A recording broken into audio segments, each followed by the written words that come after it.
city light, flashlights when we fall down into the night. Focused on what you feel, just when you were calling a love like that. And we were bound to the city light, flashlights when we fall down into the night. Focused on what you feel, just when you were calling a love like that.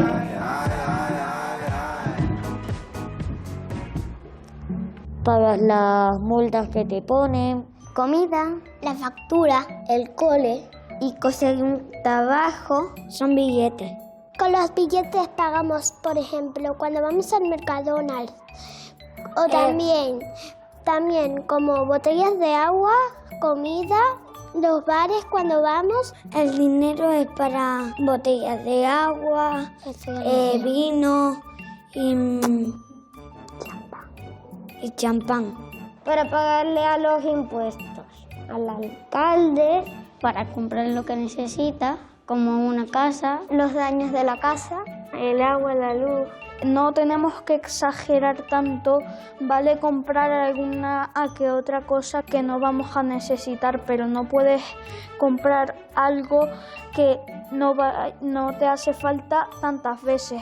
Con el dinero se puede hacer muchas cosas, pero el problema es en que qué hagamos con él. Sin dinero no sabríamos vivir, es como un intercambio. Trabajando. De una fábrica. de los cajeros. Mi madre trabaja en urgencia y mi padre trabaja y arregla todas las cosas que se rompen. Y siempre los amigos de mi padre le dan dinero y las amigas de mi madre le dan dinero también. Primero talan los árboles, después van a como una fábrica y ya sabes, lo pintan y todo eso. Después van al banco, cuando hacemos trabajillo, cuando nos dan el dinero, lo sacan del banco y nos lo dan. Después hacemos cualquier cosa con él, lo pagamos con algo y ese dinero va por una parte para el banco y otra para otro sitio, para allí la empresa, y así todo el rato. Cuando las personas trabajan, les cobran un sueldo que es lo que ganan de dinero al mes. Si estás sin trabajo y te paga el paro.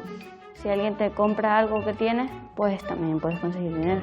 En muchas, o en cartera, en un banco. Y en una caja fuerte. En una cuenta. Lo guardo en el banco o en la hucha que tengo en mi casa. No, porque a lo mejor tienen euros. No, a veces algunos tienen céntimos, billetes o también euros. Hay algunos que son de 5, uno de 1 y luego unos de 6 y de todos los números llego. Estoy de acuerdo con ella. Y los que trabajan mejor, pues tienen más dinero. Porque algunos trabajan más que otros. Y otros menos. Hay mucha gente que ahorra y otra no ahorra, entonces no tenemos la misma cantidad de dinero. También hay personas que no trabajan y están en el paro. Yo diría que más de 500 euros. Para mí 100 y para mí 40. $1,000. O 2.000. Con eso ya me compro una tarta gigante. Un euro. Una moneda. 200, 500. Uno. Sí, 501. Yo tengo 501 de billetes en mi casa. Los jefes del trabajo te ponen ahí el dinero y tú tienes que ir ahí a buscarlo. El dinero que tú pagas del trabajo, que te da el jefe del trabajo, va al banco. Es donde dan todo el dinero para cuando sean más mayores poder sacarnos el carnet de conducir y los demás carnets. El banco es para guardar el dinero y para cuando ya sea mayor ya puede ir a pagar el carnet o los demás carnets. Mi tía trabaja en un banco. Ah, sí, yo estoy ahorrando. Ahorrar es que tienes dinero, pero en vez de gastarte todo el mismo día, cada día te gastas un poquito. Sí. Para que no se te acabe rápido. O si no, puedes ir ahorrando y dejar el dinero quieto. Y no comprar nada Yo lo tengo en un sitio escondido porque mi perra solo suele ser para atacar a quien venga a robar. Para ir a un viaje. Nosotros también porque vamos a ir a un viaje de Costa Rica. Casi todos los fines de semana voy a montar y voy ahorrando dinero para pagárselo al chico y yo monto a caballo. Yo ahorro porque de mayor creo que voy a ser pintor y quiero comprarme cosas. Y quiero ir a una escuela de arte. Papá y mamá. Sí, o abuelo y abuela si no tienen. O tía y tío. Mamá o papá. Los abuelos o las abuelas. Los chicos que trabajan nos hicieron este colegio para trabajar y hacer las tareas. Y para estudiar y aprender muchas cosas para cuando seamos mayores. Nuestra profe le pagan dinero, pero le quitan la mitad y eso va a los impuestos. Y así es como se paga el cole. El director ¿Y los profes? se paga trabajando, dándole clase a los niños y así consiguen dinero y ahora todas las clases tienen juguetes. Todos, las personas. Nuestros padres y no sé si los profesores también. Y el director gana el dinero del gobierno de Canarias que le paga y él también tiene que pagar a los demás por el trabajo que hacen. Y los padres también tienen que pagar para que sus hijos también puedan estudiar, cogerse una carrera, comprarse una casa, vivir en paz, tener parejita y así otra vez y ¡pum! Repetimos. Depende, si es público no tienes que pagar, pero si es privado tienes que pagar una parte. El ayuntamiento, a través de los impuestos. para que el alcalde lo utilice para recoger la basura. Y mi madre está hasta el moño de pagarlo porque todo es pagar, pagar y pagar. Los impuestos roban un poco de dinero, que se queda mucho dinero, y lo usan para los hospitales, para las carreteras, para los colegios. Mis padres tienen que pagar un impuesto por tener su casa. Si tú no eres jefe de ningún trabajo, tienes que pagar tu casa. Para que se puedan construir edificios públicos, que los que están jubilados puedan cobrar y los que trabajen en un servicio público puedan cobrar. Pues pagamos un cierto dinero para que puedan construir el cole. Es un dinero que tú tienes que dar a Hacienda Pública. Yo no, los contribuyentes. Algo de contribuir, pero no sé. Eso no me lo ha enseñado nadie. El dinero, pues cuando compras algo, se lo dan a la chica de la tienda y después ellas te dan otro dinero. Al banco. Bueno, y al gobierno de Canarias, yo creo también. Ayudar a mejorar la condición de vida de algunas personas y también los lugares públicos. Las plazas, la educación pública, los centros de salud. En hacer el cole un lugar mejor. Un poquito para el cole y un poquito para comprar comida. En comprar comida. No, en comprar comida no. Lo gastaríamos en las cosas de los coles o también el colegio entero o también para poner los materiales. ¿Y cómo puedes comprar la comida sin dinero? Que no, Narel. Y para comprarme un dragón de Komodo. Hacer más clases para que más niños puedan venir aquí a estudiar. Altavoces, pizarras, ordenadores. Por ejemplo, un tablet, cargadores, cosas. Lápiz de goma, estas cosas.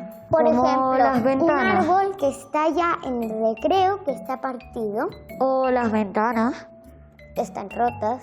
Una casa para los bichos, porque cada 2 por 3 vienen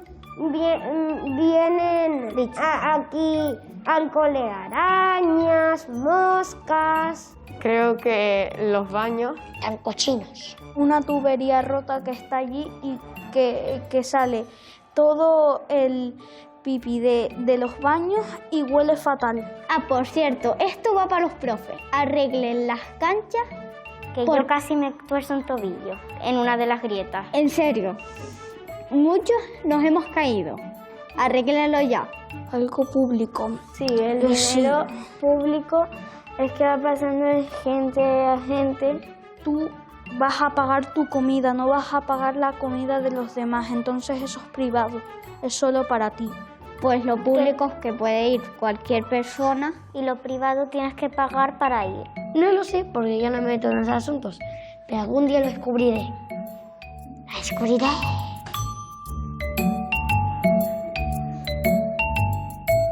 Adiós. Educación, presente y sobre todo futuro. Es aprender a entender nuestro entorno, pero también a desconfiar de él, alimentando un espíritu crítico y libre. La educación da respuesta a muchas de nuestras preguntas y provoca otros muchos interrogantes. La educación es fuente de desarrollo, fomento de la creatividad, del talento, de la imaginación. Es, como decía Platón, la que nos libera de las cadenas y nos permite salir de la caverna. No hay manera de transformar una sociedad si no se empieza desde las aulas. Un cambio de modelo social y económico ha de ir en paralelo a una reconversión del modelo educativo. Con más de 1.980 millones de euros, Canarias tiene este año un presupuesto récord dedicado a la educación. El mayor presupuesto después de sanidad, pero ¿está bien invertido? ¿Es suficiente siendo la sexta comunidad con el mayor índice de abandono escolar de toda España?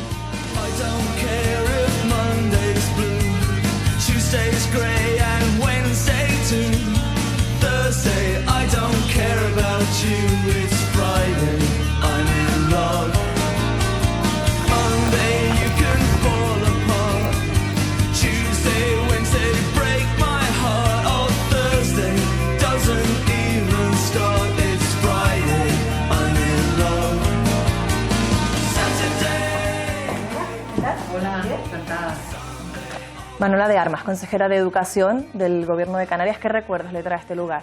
Magníficos recuerdos. Yo estudié aquí quinto y sexto de bachillerato. Entiendo que esa etapa en este centro es posterior a esto, ¿verdad? Claro, sí, claro que sí. ¿Era buena estudiante, Manuela? Sí, muy buena, ahí saqué sobresaliente, ¿no? Sí. Sí, en el ingreso, sí, fui buena estudiante. ¿Ha cambiado mucho la educación? Sí, mucho. Date cuenta que en ese momento vivíamos en una dictadura absolutamente y eso se trasladaba a todos los ámbitos y también al educativo, ¿no? Yo tuve excelentes profesores, es verdad, pero no cabe duda que el ambiente que había en la calle también estaba dentro de los centros. Y eso de debatir dentro de una clase, replicar cuando no estabas de acuerdo, plantear cosas distintas, eso llevaba un problema. Además, ten en cuenta que una de las asignaturas era formación del espíritu nacional, es decir, una serie de cosas que desde luego hoy ni se nos pasa por la cabeza, excepto en Murcia parece, que ahora ahí volvemos otra vez a esos años. ¿Qué asignatura le gustaba más? ¿Cuál se le atragantaba? Yo soy más de ciencias que de letras. También tiene mucho que ver, no cabe duda, eso es así, el tipo de profesor que tienes, ¿no? ¿Fue ese profesorado el que le metió el gusanillo de dedicarse a la docencia o ya tenía claro que quería ser de pequeña o no? No, no lo tenía claro, no. Poco a poco, ¿no? Me pareció que podía ser interesante, pero desde luego quien más me animó fue mi padre. ¿Qué importancia tiene que el profesorado esté continuamente esforzándose por aprender, por mejorar? Nosotros tenemos mucho empeño en que eso sea así. Yo creo que además hay profesiones, y esta es una, la enseñanza, igual que lo puede ser la medicina, que o estás el día o no estás, ¿no? ¿Recuerda dónde se tomó esta foto? Pues la verdad es que no. ¿No? No. ¿Y si le enseñó esta? No lo sé. ¿Un congreso de pedagogía quizás? Ah, en Cuba, es verdad, en el año 99, en Cuba. Es un congreso internacional de pedagogía. Me pareció muy interesante asistir a un sitio como Cuba, que nada tiene que ver con lo que se hace por aquí. Aprendí mucho porque además fui a visitar las escuelas cubanas y me pareció un prodigio que aquella gente con tan poquito hicieran tanto, ¿no? Tras la dimisión de María José Guerra, antecesora en el cargo, y el breve paso de José Antonio Balbuena por la consejería, la llaman para que sea usted la que se haga cargo de esta consejería del Gobierno de Canarias. ¿Cómo fue ese momento cuando se lo anuncian, se lo proponen? Yo estaba retirada ya de la política, ¿no? Me dedicaba a ser abuela, que tengo 4 nietos, me gusta estar ahí con ellos, vivir sus experiencias y por lo tanto ya estaba casi olvidada. De la política no se olvida uno porque cuando lo lleva adentro lo vive, pero desde otro ámbito, ¿sabes? Desde otras perspectivas y tal, ¿no? Cuando me llama el presidente de Canarias para decirme si quería asumir esta responsabilidad, aunque esto se dice siempre, es verdad, es un honor. En un momento tan complicado que me llamen para echar una mano en esto, desde luego es un orgullo, ¿no? Su consejería cuenta con 1.980 millones de euros, es el mayor presupuesto de la historia de la Consejería de Educación. ¿Es suficiente, consejera? En otras épocas a lo mejor le podría decir que sí, ¿no? Pero este año hemos tenido un año complicado. Yo a veces digo, Dios mío, hablamos ya de millones como si fueran pesetas de las antiguas, yo soy de otra época. Siempre nos viene bien más. Pero yo tengo que agradecer profundamente que el Consejo de Gobierno, con todas las necesidades que han habido en otras consejerías, que las hay, hayan sido totalmente sensibles para que este reparto fuera, fundamentalmente estuviera delante sanidad y educación, ¿no? Entonces, bueno, yo creo que ha habido un aumento importante. Es un 5,36% más, son 111 millones de euros. ¿Se le ha tenido que quitar a algo? ¿Sabe a qué se le ha tenido que quitar? Yo esas cuentas las lleva y le pregunto al de Hacienda. Yo la verdad que tengo que decir que siempre han sido muy receptivos en ese sentido, ¿no? Ahora mismo, en este momento, por ejemplo, necesitábamos para hacer muchos arreglos en muchos centros. Hablé con Hacienda y le dije, mira, tenemos necesidad de aumentar un poco más esto porque no nos da, ¿no? Le mandé el listado de las necesidades y sobre la marcha nos ha dejado otros 18 millones de euros más que no están contemplados en ese presupuesto que usted tiene, ¿no? Por lo tanto, no sé de dónde sale, lo que sí sé es que siempre están atentos a responder a las necesidades. Para eso es muy importante, creo yo, que el gobierno tenga muy claro cuáles son sus prioridades. Y siempre se dice en aquella mesa de gobierno, sanidad, educación y servicios sociales por delante de cualquier otra cosa. Y yo creo que esto lo tienen presente y la buscan de donde sea para atendernos. En nuestro programa salimos a la calle para ver cómo reparte la ciudadanía esos presupuestos. Hemos querido hacerlo esta vez con los más jóvenes, con las más jóvenes, para ver cómo repartirían ellos y ellas los presupuestos y ver qué importancia le dan a la educación. Y me gustaría que viese este vídeo.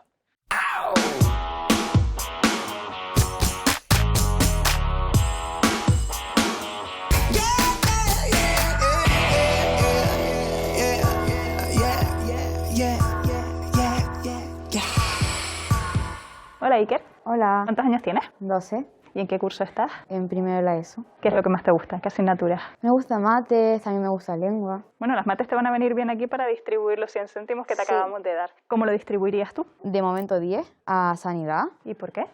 Por todo el coronavirus y todo eso.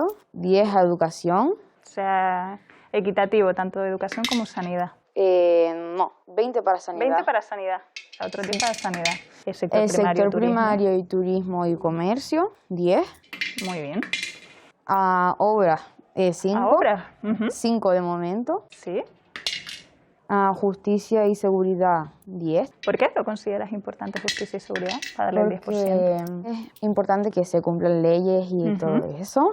Gestión y personal de la administración le daría 5 céntimos. Vale.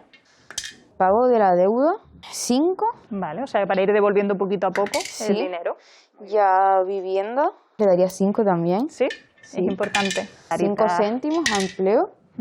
¿Solo 5 céntimos para empleo? De momento sí. Después, servicios sociales. Lo tienes por aquí. Otros 5. Muy bien. Y recuerda que también tienes ahí una hucha que tú la puedes destinar a lo que quieras, si crees que falta algo en esta mesa. Bueno, 20 céntimos le daría un poco menos a deportes, 10. 10 a deportes. Otros 5 a empleo y los otros 5 que me quedan se lo daría a pago de deuda. Hola Elena. Hola. ¿Qué edad tienes? 13. ¿Y en qué curso estás? En primero la ESO. Pues nada, con tus 100 céntimos, dime cómo lo distribuirías. 20 a pago de la deuda. O sea, para ti es importante el ir devolviendo ese dinero de la deuda, ¿no? Sí. Por encima, por ejemplo, de educación o de sanidad. Sí. A sanidad le pongo 20. Igual que a pago la deuda. Tienes a educación. ¿Cuánto le vas a poner? 10. 10 a educación, menos que a sanidad por ahora. Sí. Para tener después de mayor los niños que tengan futuro. Y a empleo le pongo otros 10. A empleo, muy bien. Porque es necesario también el trabajo, ¿no? Aparte de la educación, la sanidad. A sector primario, industria y turismo, por ahora le pongo 5. En Canarias se vive del turismo. A viviendas le pongo 10. Justicia y seguridad le pongo 5. ¿Lo ves importante también? Sí, para que no hayan tantos crímenes o algo así. Servicios sociales 5. Que también es importante. Sí, vale, aquí pongo 5. Me quedan 10 céntimos. 10 céntimos. A obras le pongo 5. Le pongo a pagos de deuda otros 5. O sea que al final se lleva un 25%. Sí. O sea, ¿te parece más importante que a lo mejor sanidad o educación, el ir pagando esa deuda? Sí. Hola María. Hola. ¿Cuántos años tienes? 14 años. ¿Y en qué curso estás? Tercero de la ESO. Cuéntame. 20 céntimos a sanidad. Al fin y al cabo la salud es lo primero, como dice el dicho. Por ahora un 10% de educación. De momento 10. O sea, quiere decir que puede que después le des un poquito más. Sí, no tenemos toda una educación base, luego los empleos, tal. Aparte que creo que todo el mundo merece tener una educación. 5 a servicios sociales, para las familias con más dificultades. 15 a justicia y seguridad. Te parece bastante importante, ¿no? Por lo que veo. Con todo este tema de la pandemia, todo el mundo se ha centrado en la salud, pero siguen habiendo injusticias como siempre han habido, entonces también hay que tenerlo en cuenta. Voy a darle un 10% a vivienda. A vivienda. Todo el mundo merece tener un hogar. A empleo también un 5% por ahora. La gente sin empleo se ve luego también en un aprieto, muchas dificultades, así que fomentar el empleo también es importante. A pago de la deuda, un 10%. Un 10%. Para luego no estar en aprietos. Voy a poner en obras un 5%. Y el último 20% creo que lo voy a acabar agregando a educación. A educación, que al final es el que más se lleva, educación. Es como la base de todo, porque de ahí se crean los futuros trabajadores, las próximas generaciones. Hola, Lucas. Hola, ¿qué tal? ¿Qué edad tienes? 14 años. ¿Cómo lo quieres ir distribuyendo? Voy a empezar por sanidad, 20 céntimos. 20 céntimos. Un buen pellizquito, el 20% de tu presupuesto para sanidad. Por educación, que también hay que dar, pues le voy a dar 10 céntimos. Le das menos que a sanidad, aunque para ti sigue siendo importante la educación, ¿no? Sí, por formar a la futura población, porque al final, en el futuro, construir un mejor país, quizás. 5 céntimos a empleo. Es necesario también el empleo, sobre todo con una crisis como esta. A servicios sociales le voy a destinar 5 céntimos. Igual que a empleo. Este puesto, sí. Porque son muchas familias desfavorecidas en esta situación. Para el sector primario, también 5 céntimos. Porque es importante, aparte de industria, turismo y comercio, ¿también está en esa partida? Sí, dar ayuda a esos sectores, turismo muy importante, comercio también, que hay muchos locales cerrados y demás. A viviendas le voy a dar 5 céntimos. Muy bien, está siendo muy equitativo. Sí, también muy importante para quizás todas esas familias desfavorecidas puedan obtener ayuda en cuanto a su propia vivienda. 10 céntimos a justicia y seguridad. Sí, 10 céntimos. Sí. Por encima del empleo y del turismo. ¿Y por qué? Para el bienestar de la población. Le voy a dar 5 céntimos ahora, 5 céntimos más a empleo. Muy bien. Porque estoy empezando a ver que me va... Que te va a sobrar. Sí. Pago de la deuda 5 céntimos. La única que no has puesto de momento es el personal de la administración.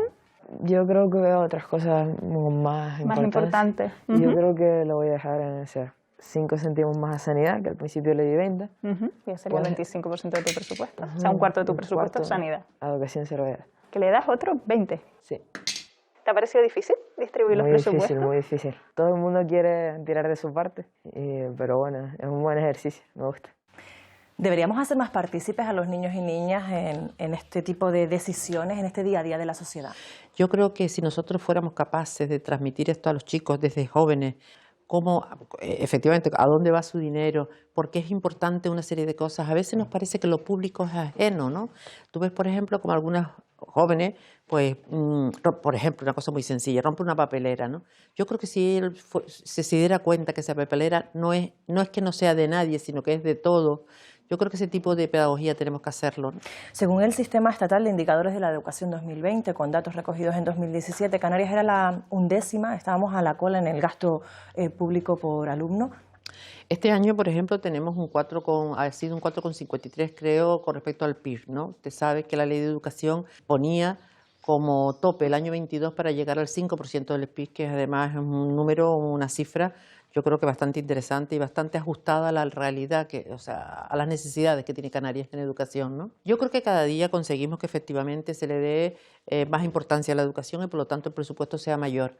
Pero es verdad que nos ha tocado también un año muy complicado. Son muchas a lo que uno tiene que dedicar el dinero público, ¿no? Y a veces entiendo el papel tan difícil que tiene Hacienda en ese reparto. Bueno, yo creo que cada día vamos a estar mejor. Yo espero que para el próximo año aumentemos en la medida de lo posible también el presupuesto, de manera que nos acerquemos poco a poco a ese 5%, que más es una nota que en general es a lo que tienden la mayoría de las las comunidades. Me gustaría que escuchara a la plataforma que representa ese 5% para la educación canaria en 2022. No empiecen a correr para acabar 10 o 15 minutos antes. Tenemos que estar hasta las 11 en punto aquí en el examen. Es decir, revisen el examen, vean si falta algo, vayan tranquilizándose. Este primer examen es fundamental. Ya les aviso que, bueno, que aquí estamos y el examen seguramente será fácil. Nino, ¿crees que 1.947 millones de euros es el 20% del presupuesto canario en este año 2021? ¿Es suficiente para dotar la partida de educación? No es suficiente. Del año pasado a este, el incremento ha sido de 98 millones de euros. ¿Por qué digo que no es suficiente? Porque el estado de la educación en Canarias, que está en muchos indicadores a la cola del Estado, requiere que invertamos mucho más. Nosotros simplemente pediríamos, por ejemplo, que se mire el ejemplo de Extremadura. Hay una comunidad ahí con menos renta per cápita que nosotros, que está invirtiendo en educación el 5,9% este año y lleva 10 años haciéndolo. En contratación de profesorado, Extremadura tiene 22 profesores más por cada 1.000 alumnos. Y no es una cuestión de ideología. En Canarias hemos tenido partidos gobernando, partidos nacionalistas apoyados por la izquierda, apoyados por la derecha, y Extremadura ha tenido también gobiernos de derechas y gobiernos de izquierda. Sí. Es una cuestión de voluntad, entonces. Sí, de voluntad, de sensibilidad, también a veces de presión social, de que haya una conciencia social de la importancia que tiene la educación. Que en Canarias se invierta el 5% del Producto Interior Bruto en educación no es un antojo de la plataforma a la que tú representas, es un mandato recogido en la Ley de Educación de 2014. ¿Por qué se llegó a ese 5% y no al 7 o al 6? No sé. El borrador inicial que surgió de una ley de iniciativa popular lo que contemplaba era el 7%. ¿Vale? Lo que pasó es que en el trámite parlamentario se rebajó al 5% porque el 5% es la media de inversión que tiene la Unión Europea. Pero la mayor parte de los países del norte de Europa y los escandinavos están por encima del 6% y lo han estado siempre. Daban 8 años de plazo precisamente para alcanzar ese 5%. 2022 está ahí, sí, a la vuelta de la esquina, y no se ha llegado. Han pasado 7 años. Es verdad que del 2008 al 2014 hubo una crisis económica y hubo un gran ajuste en los servicios públicos, entre otros educación. Pero a partir del 2015 la economía canaria se recuperó y de forma sostenida y fuerte. Y sin embargo, en esos años, del 2015 al 2019, los servicios públicos no mejoraron su inversión, sino que el gobierno anterior, el gobierno de ese momento, lo que se dedicó fue a hacer una serie de rebajas fiscales de más de 300 millones en varios años, que en definitiva seguían ahogando a los servicios públicos y beneficiando a ciertos sectores o lobbies empresariales que siempre están pidiendo rebajas fiscales. Pues en todo ese periodo anterior de legislatura fuimos del 3,8 hasta el 3,6. Todos los años descendiendo la inversión en educación. Cuando el mandato decía todo lo contrario, que había que subir. Cuando el mandato decía que había que subir. Es solo a partir del 2020, con el cambio de gobierno, cuando se empieza a recuperar otra vez la senda de inversión. Se pasa del 3,6 al 3,8 y ahora en este año 2021 al 4,5, pero un poco de carambola, porque el PIB bajó mucho. Es la pregunta que te iba a hacer. Con un PIB que en el cuarto trimestre del año 2020, a causa de la pandemia, cae casi 20%, exacto, ¿qué PIB hay que tener en cuenta? ¿Qué PIB se está teniendo en cuenta? ¿Es real esa cifra del 4,5%? Vamos a ver, es real, digamos, matemáticamente, pero realmente el primer año de legislatura aumentó 120 millones, que nos hicieron subir del 3,6 al 3,8. Este año con 98 millones de subida, es decir, menos que el anterior, y por la bajada del PIB pasamos al 4,5. Si llegamos al 5%, que te adelanto, significa aumentar sobre el presupuesto actual 190 millones, me preguntas en qué lo invertiríamos. Primero, en aumento de plantilla. Necesitamos 2.800 profesores más para situarnos en la media del Estado. O como mínimo, prorrogar a los 2.700 profesores que se han contratado para la situación de COVID durante varios años más, porque eso nos situaría ya en la media del Estado. Segundo objetivo prioritario, escolarización 0-3 años. En Canarias tenemos un serio problema de pobreza. El 40% de la población está en situación de exclusión social y de pobreza. Si detectamos esos problemas y esos déficits desde edades tempranas, podemos actuar y compensar para que esos niños no sean carne de cañón del fracaso escolar. Crear 8.000 plazas de 0-3 años en lo que queda de legislatura nos colocaría en la media del Estado. ¿Qué ocurre? Que para el 2022 el Gobierno ha hecho una previsión. Con esa previsión del 7%, para llegar al 5% en educación harían falta 190 millones de euros de aumento. Por desgracia, las noticias que tenemos es que en ese plan plurianual el Gobierno lo que tiene previsto es subir en sanidad, pero en educación no hay prevista subida. Es decir, por lo tanto, si la subida en el año 2022 es 0, en educación. ¿Y el PIB sube? Y el PIB sube, bajaríamos del 4,5 al 4,25. Estamos lejos de ese 5%. Estaríamos incumpliendo 8 gravemente. décimas por debajo, de hecho. Exactamente. Estaríamos volviendo a incumplir la Ley Canaria de Educación, en este caso de forma grave, sería una gran decepción, y se estaría incumpliendo también el programa de investidura de este gobierno. Si se incumple la ley, ¿hay consecuencias jurídicas? Yo lo que digo es, éticamente de entrada, el que todos los ciudadanos estemos obligados a cumplir las leyes. Y que como después, no puede ser de otra manera. Como no puede ser de otra manera. Y que después el gobierno o los gobiernos se permitan incumplirlas sistemáticamente, cuestionan. ¿Fueron ellos quienes lo aprobaron? Fue el Parlamento y prácticamente por unanimidad. Solo creo que hubo una abstención, pero sobre todo el problema no es solo lo que significa el incumplimiento en cuanto a la falta de seriedad y rigor, no, es lo que viene el detrás. ejemplo que deben de dar, sino las consecuencias sociales que tiene. Lo que no se invierte en educación se acaba teniendo que invertir en políticas sociales, es decir, lo que no se invierte para fomentar se acaba invirtiendo para paliar. Evidentemente. No invertir en educación tiene consecuencias sociales. Si hay fracaso escolar, si los niveles de formación de nuestra sociedad son bajos, los niveles de paro se disparan. Han pasado 7 años, ha habido distintos colores políticos en la Consejería de Educación y no se ha alcanzado ese 5% para educación. ¿Por qué ha sido? Yo creo que, bueno, este año, digo, a pesar de la pandemia y de todo, hemos subido, ¿no? Yo creo que la voluntad está, por lo menos en nuestra intención, de llegar al 5% de aquí al año 22, tal como marca la Ley Canaria de Educación.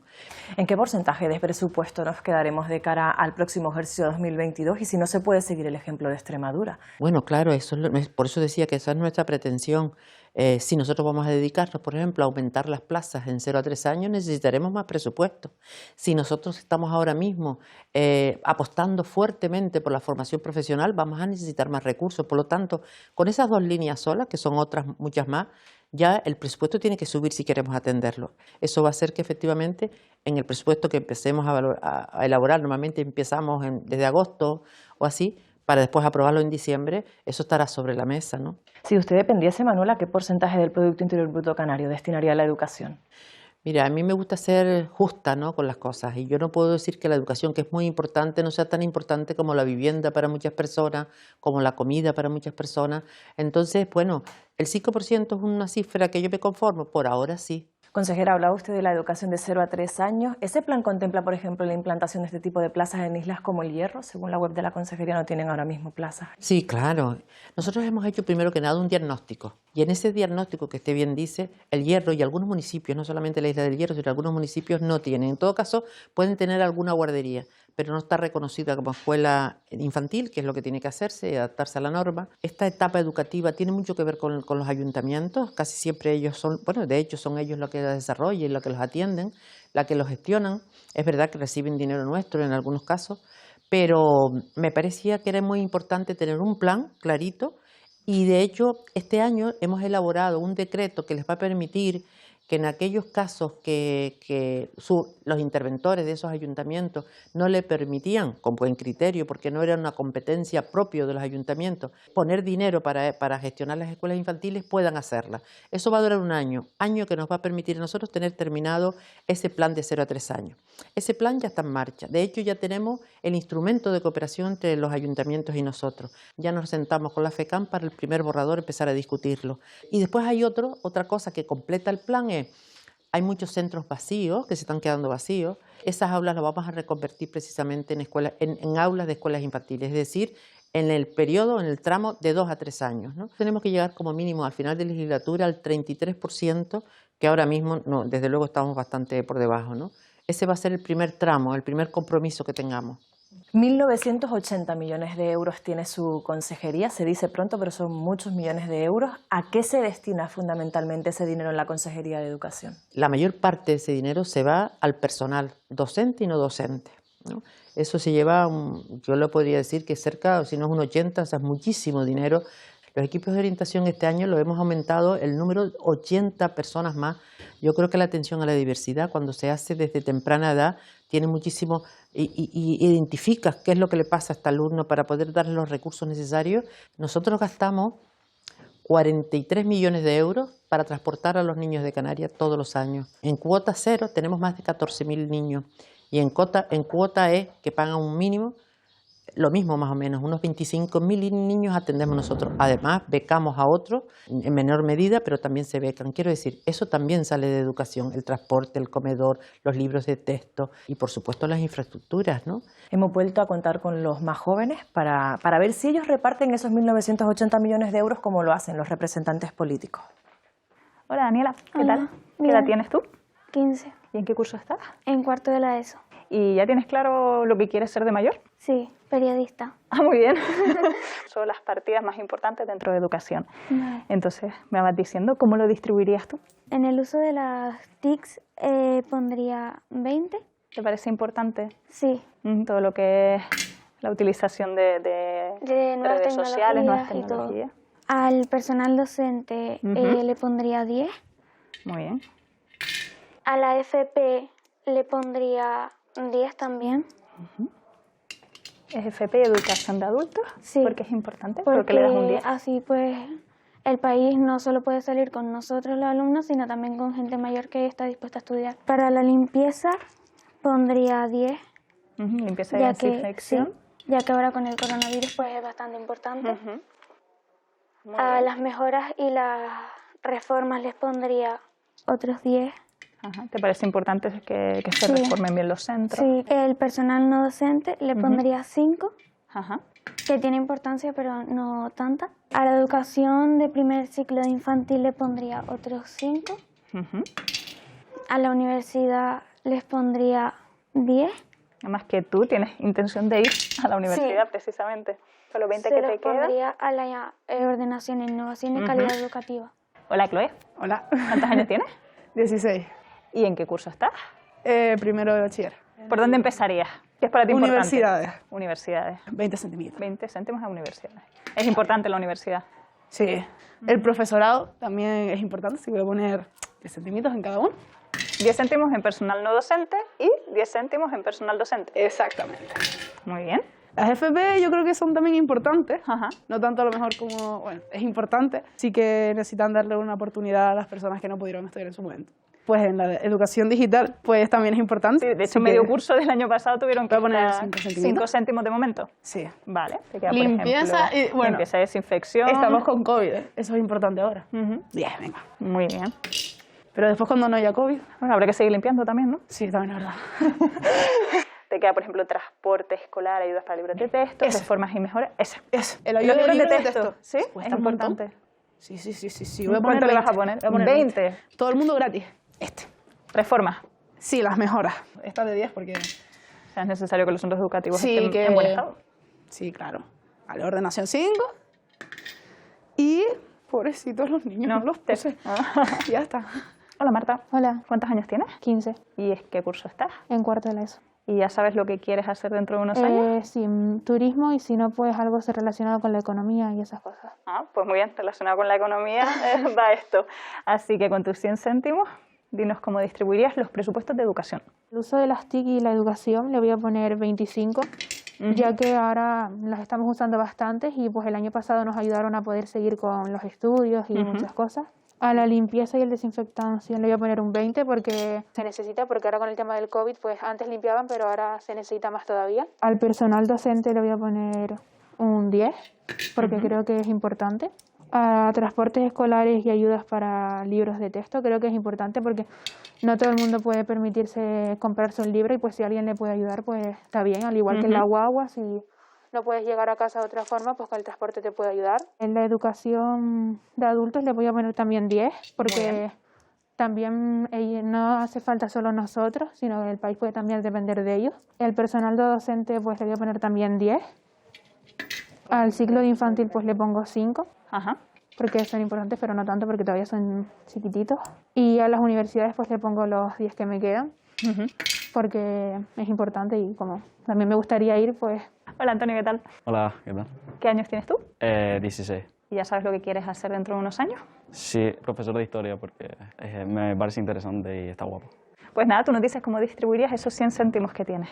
Yo creo que lo primero lo pondría en personal docente, porque al fin y al cabo son los que nos ayudan en todo y sin ellos no podríamos. ¿Y lo que vas a hacer tú en un futuro, no? Claro, claro. Muy bien. ¿Cuánto pones? 20 céntimos. 20 céntimos. Limpieza y desinfección 5, porque este año con COVID...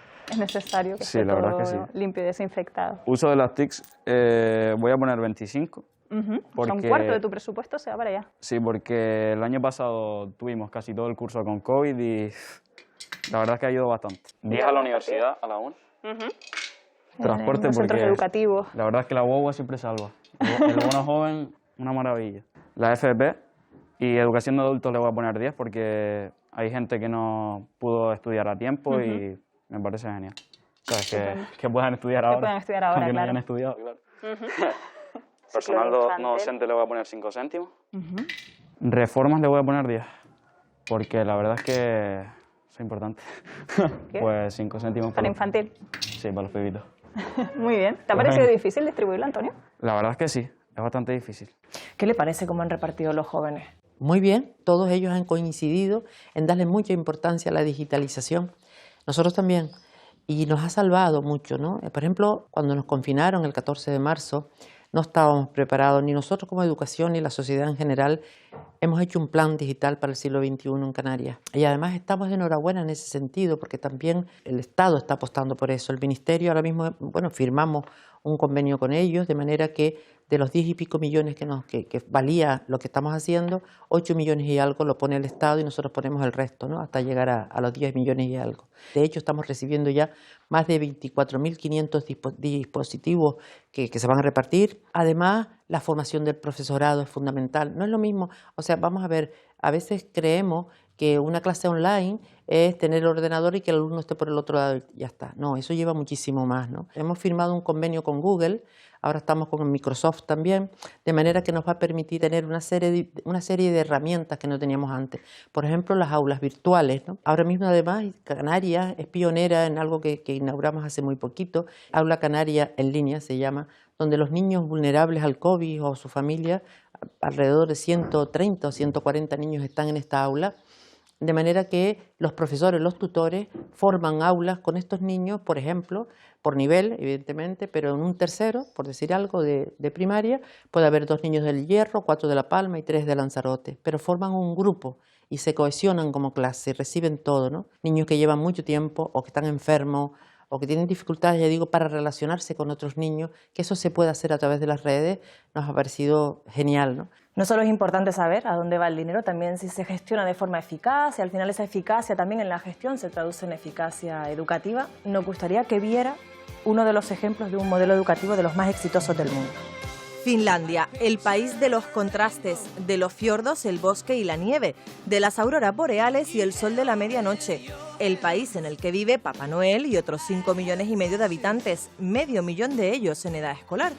Es de los países europeos con mejores resultados académicos según el informe PISA y, sin embargo, en el que más tarde comienza la escolarización obligatoria, a los 6 años. Hasta entonces, los menores cursan la educación infantil temprana. No es hasta los 7 cuando comienza la educación básica que se imparte en escuelas primarias, donde estudian hasta los 16 años.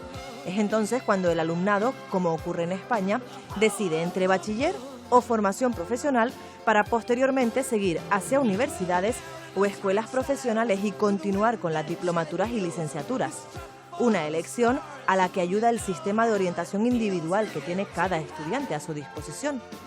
La igualdad de oportunidades es una de sus máximas y en Finlandia los resultados académicos no dependen de la capacidad económica de las familias. La educación es 100% gratuita en todos los niveles formativos. No se paga ni un euro por comida, transporte o libros de texto.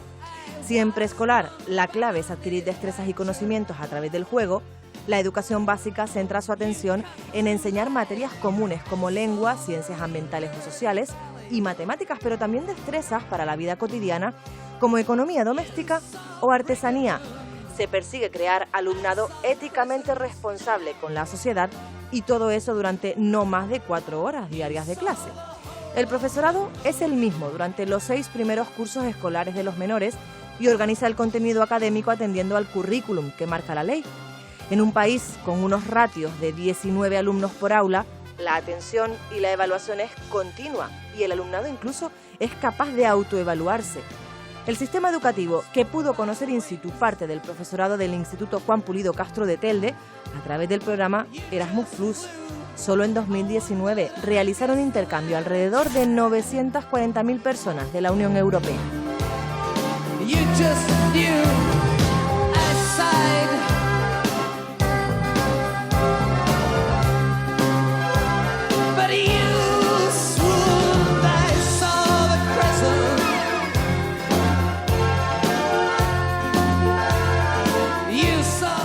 ¿En qué consiste exactamente el programa Erasmus Plus? Presentamos un proyecto a Europa y es Europa quien decide si tu proyecto, en función del presupuesto, de las movilidades que tú realices, es atractivo para conseguir los objetivos que tú te propongas.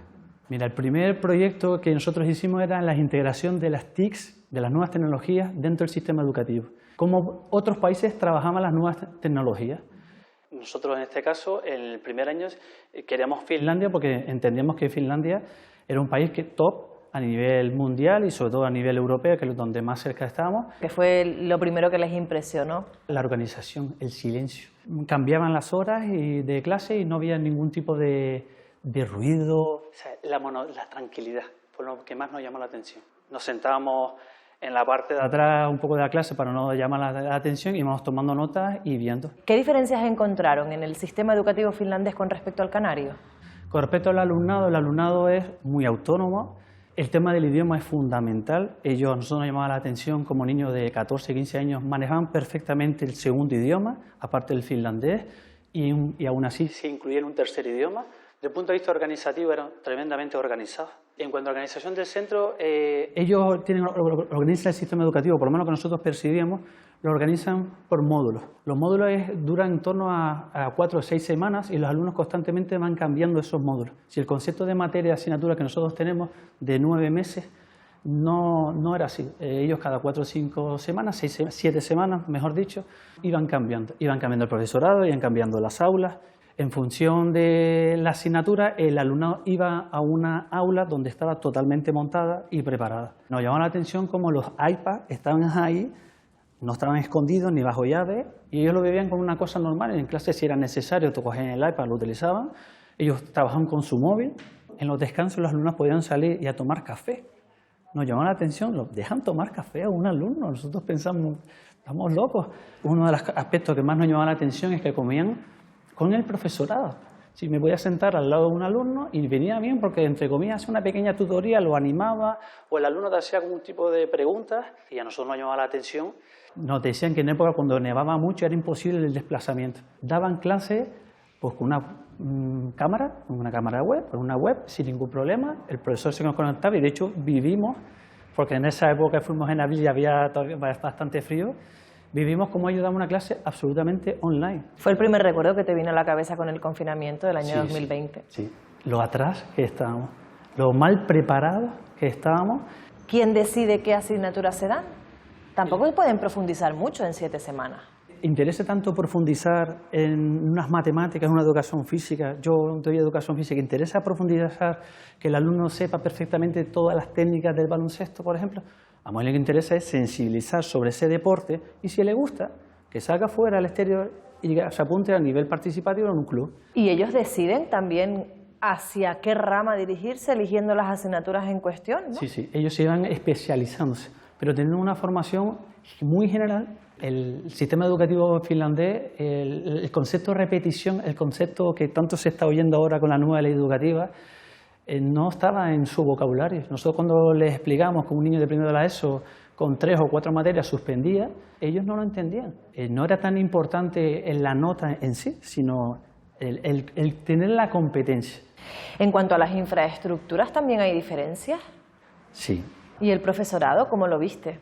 Mira, el profesorado para nosotros fue una sorpresa. Íbamos un poco chiquititos pensando que íbamos a encontrar con Supermanes y Superwoman y nos dimos cuenta que no, que el profesorado español está muy bien preparado. Es decir, nosotros en España tenemos una enorme variedad de alumnado y unas ratios enormes.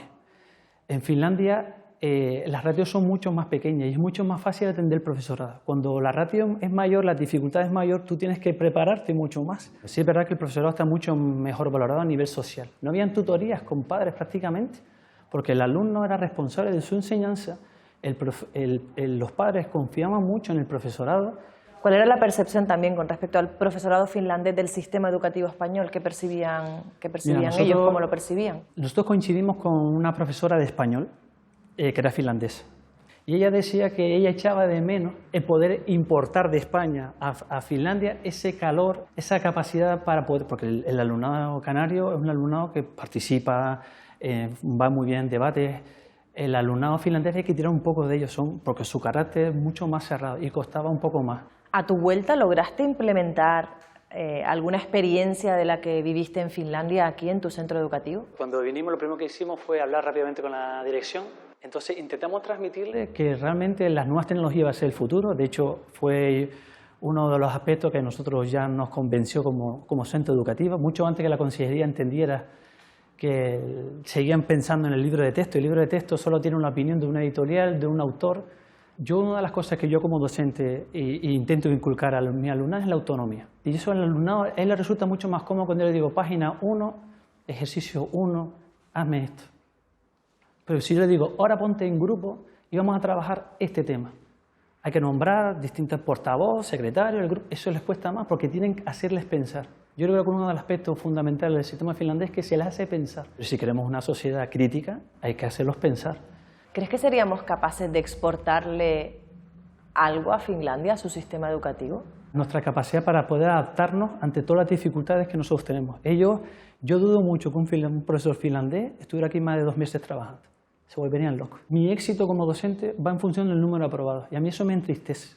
A mí solo me llaman o me tiran de las orejas cuando el número de aprobados no llega al que considera.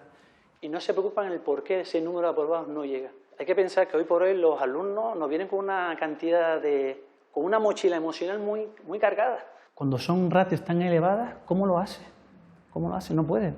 ¿Crees que la ratio que ha traído la COVID ha venido para quedarse? Porque eso nos acercaría un poco al sistema finlandés también. Ojalá, pero lo dudo. De hecho, yo como te decía, soy equipo directivo, ya tenemos la previsión del curso del año que viene. ¿Y qué nos puedes avanzar? Igual. En secundaria la ratio es 30 alumnos. Ustedes están viendo este espacio. ¿Usted se imagina aquí meter a 30, 33 alumnos? Yo creo que nos lleva muchos años de ventaja, ¿no? Y yo creo que debemos tender a eso y aprender. Yo siempre creo que cuando uno copia de alguien que lo hace mejor, bien, bendito sea, ¿no? Son competentes en una serie de cosas, a mí eso me parece fundamental. Hemos visto que en Finlandia también los jóvenes, los más pequeños, son participativos en esos presupuestos. ¿A qué se destina el dinero que va destinado a la educación? ¿Es partidaria usted de incorporar la educación cívico-tributaria en las aulas? Sí. A mí me parece que es fundamental. Yo la mentalidad que ellos tienen, que tranquilamente nadie se escaquea, si me permite la expresión, con respecto a pagar sus tributos, me parece esencial, ¿no? Manuel, en los últimos años hemos visto multitud de reformas de leyes educativas, podríamos decir que una cada 4 años casi. ¿No supone eso un freno a la propia educación? Mire, yo recuerdo en la época de Ángel, cuando Ángel Gabilondo fue ministro de Educación, hizo una gran labor. Cualquiera que conozca a este señor se da cuenta de que es una persona de mucho consenso, muy correcto, y logró que todas las fuerzas políticas de la Cámara se pusieran de acuerdo para sacar una ley, ¿no?, consensuada por lo menos en las cosas esenciales. En el último momento, cuando ya se estaba todo trabajado, pactado y tal, el Partido Popular se levantó y se fue, ¿no? Y no quiso firmar, porque ellos entienden que alguien que haga eso, que desde luego es así, va a tener un gran éxito, y eso de que lo tenga el otro no lo querían aceptar, ¿no? A mí eso me duele mucho, porque ahí lo que se demuestra con estas cosas tan partidarias es que lo menos que te importa son los jóvenes que están estudiando, los niños y niñas, y desde luego la educación, ¿no? Sería muy importante que llegáramos a acuerdos. Mire, nosotros tenemos en Canarias un ejemplo fantástico. La Ley Canaria de Educación salió por consenso. Era una iniciativa popular, por lo tanto estaban de acuerdo las familias, las personas que presentaron esa iniciativa. Se trabajó con todos los grupos políticos y al final salió una ley consensuada. Que hay cosas que a lo mejor quedan por fuera, vale, pero lo esencial está. ¿Hay un trasfondo ideológico detrás de una reforma de la ley educativa cada 4 años? Evidentemente. También me tocó a mí lidiar con el señor Wert, la Alonce. Yo recuerdo ir a Madrid y discutir con el señor Wert, porque, por ejemplo, recuerdo que exigía más nota para dar beca, exigía una serie de cosas sin tener en cuenta que para un chico o chica de una zona vulnerable, el que saque un 5 es como un 10 para otro cualquiera que tiene todos esos recursos, ¿no? Y así muchísimas cosas. Darle importancia, por ejemplo, a la religión dentro de las aulas. Nosotros entendemos que la religión es algo muy personal y que debe estudiarse en las catequesis de toda la vida. Y al final es aquí, en centros educativos como este, donde se ve, porque se gasta más cuando se hace una ley educativa cada 4 años, el profesorado que está acostumbrado a una ley tiene que volver a cambiar el chip, a adaptarse, y al final se termina notando en centros como este. En todos los centros, no cabe duda, es una lata, ¿sabes? También, o sea, adaptarse, volver a lo que este año está bien, el año que viene le cambian. Yo creo que para el profesorado, y desde luego que es una lata, y para los padres, para la comunidad educativa en general. Estamos a las puertas de una nueva ley, básicamente como la anterior, sí que es cierto que con ciertos matices, pero que no toda la comunidad educativa ha visto con buen agrado, y me gustaría que escuchase, que viese este vídeo. No ves normalmente en colegios concertados a personas en exclusión social. En la concertada, si el profesor es bueno y quiere estar aquí, va a estar aquí toda la vida hasta que se jubile. El porcentaje de personal que no está fijo, que no tiene plaza dentro de la pública es tan elevado que es difícil ni hacer un seguimiento de los niños, ni hacer un proyecto, ni hacer nada. Vamos a conectarnos ahora con la unitaria de SO. Te hemos visto hacer labores de profesora, de directora, de secretaria, de tutora. ¿Llegas a todo? Lo intento. ¿Cobras por todo? No, cobramos solamente como directora y muy poco. Y muy poco. Hasta los propios profesores, Víctor, llegan a poner dinero, recursos de su bolsillo. Sí, ha ocurrido bastantes veces.